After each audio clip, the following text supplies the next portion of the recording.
আমি আজকে ছবি তুলতে পারবো না। ছবি তুলতে পারবো না মানে? এটা কি ফাইজলামি শুরু করছো? Is it fun? হ্যাঁ, সবকিছু রেডি হয়ে গেছে, এখন তুমি বলতেছো ছবি তুলতে পারবে না? যদি আমার আপন ভাই হইতা তাহলে না করতে পারতা। এই কোম্পানি আমার একার কোম্পানি না, এটা তোমার নিজেরও কোম্পানি। কি এখন কেমন লাগছে? শেষ পর্যন্ত এক্স গার্লফ্রেন্ডের বিয়ে উপলক্ষে ফটোশুট করতে হচ্ছে। বাই দ্য ওয়ে, বিয়েটা কিন্তু আজকে না, কালকে হচ্ছে। তো এইসব কথা আমাকে বলছো কেন?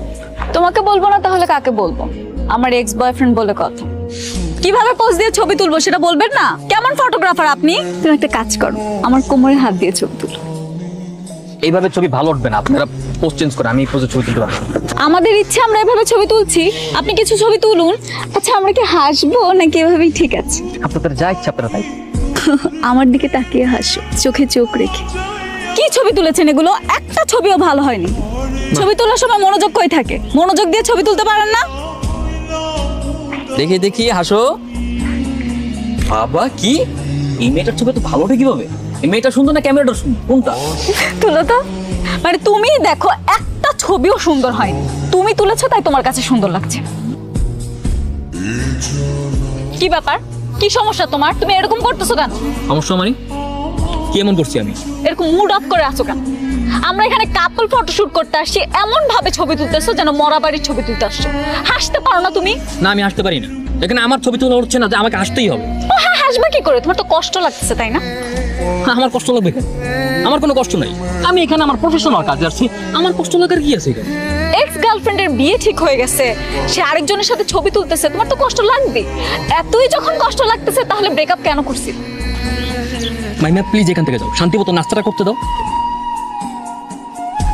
এই এই কি হচ্ছে সব? আপনারা পোস্ট চেঞ্জ করেন, আমি এই ধরনের অশ্লীল ছবি তুলতে পারবো না। আশ্চর্য, আমার বউয়ের সাথে আমি কিভাবে ছবি তুলবো সেটা কি আমি তোমাকে জিজ্ঞেস করবো? তুমি আমাকে এই কথা বলার কে? বউ মানে? আপনাদের কি এখনো বিয়ে হয়েছে যে এইভাবে ছবি তুলবেন? বিয়ের আগে এইভাবে ছবি তোলা যাবে না। আমাদের ইচ্ছা আমরা ছবি তুলবো, আপনার ছবি তোলার দায়িত্ব আপনি ছবি তুলুন। আপনাদের তো এখনো বিয়ে হয়নি, এমনও তো হতে পারে যে বিয়েটা হচ্ছে না, তখন এই ধরনের ছবি তোলার দায়ভার নেবে কে? কি অলক্ষণে কথা বলে? মানে এই তুমি না ফটোগ্রাফার প্রফেশনাল, তুমি যে কাজটা করতে আসছো সেই কাজটা করো, উল্টাপাল্টা কোনো কথা বলো না, ঠিক আছে? ভাই আমি বললাম তো আমি এই ধরনের ছবি তুলতে পারবো না, প্লিজ। আপনাকেই ছবি তুলতে হবে, তাড়াতাড়ি আমাদের ছবি তুলুন। দরকার পড়লে আমাদের বাসর ঘরের ছবি আপনাকে দিয়ে তুলাম। আমি কাজ করি ঠিক আছে, তার মানে এই না আমাকে যা বলা হবে আমি তাই শুনি তাই করবো। আমি এই ধরনের ছবি তুলতে পারবো না, এই ধরনের ছবি তোলা আমার রুলস আর ইথিক্সের বাইরে। আচ্ছা বুঝলাম রুলস এন্ড এথিক্স এর বাইরে, কিন্তু তোমাকে এখন আমি যেটা বলতেছি তুমি সেটাই করবা, কারণ তুমি প্রফেশনে আসছো, ঠিক আছে? করো।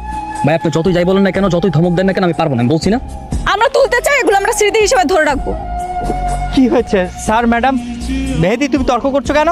তর্ক মানে? আপনার ফটোগ্রাফার উল্টাপাল্টা কথা বলতেছে, সেই ছবি তুলবে না।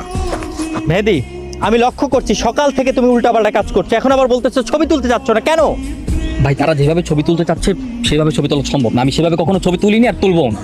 হাত তোলো নাই, তুলবা। যে কাজ কোনোদিন করো নাই সেটা তুমি আগ্রহ নিয়ে করবা, সেখানে তুমি বলতেছো তুমি ছবি তুলতে পারবা না। ভাই দেখেন তাড়াতাড়ি করেন, হলুদ রাত্রের বেলা, বেলা ঘুরিয়ে যাচ্ছে, এখন সময় নাই ভাই। বোঝান আপনার ফটোগ্রাফারকে, এখানে শেষ করে আমাদের হলুদের প্রস্তুতি নিতে হবে।